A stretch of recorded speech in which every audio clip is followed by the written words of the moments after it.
সারাটা রাত মোবাইল চালাইয়া চেহারা নষ্ট করে ফেলেছো, খবর নাই। অথচ আল্লাহর দেওয়া রাতের ঘুম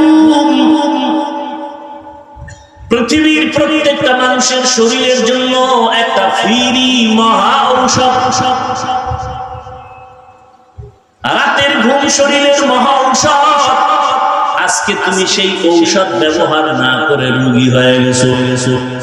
কি চেহারার মধ্যে কোনো লাবণ্যতা নাই, উজ্জ্বলতা নাই, আলো নাই, চেহারা নষ্ট। 40 বছরের আগে তোমার চেহারা নষ্ট হওয়ার কথা না, অথচ 25-26 বছরে তোমার চেহারা দিয়ে তাকাইলে ঘৃণা লাগে। এর একমাত্র কারণ সারা রাতে মোবাইলে অন্যায় করেছো, গুনাহ করেছো, তার অভিশাপ। তোর উপরে মা বাবার দোয়া নাই তো, দোয়া নাই, দোয়াও করে না।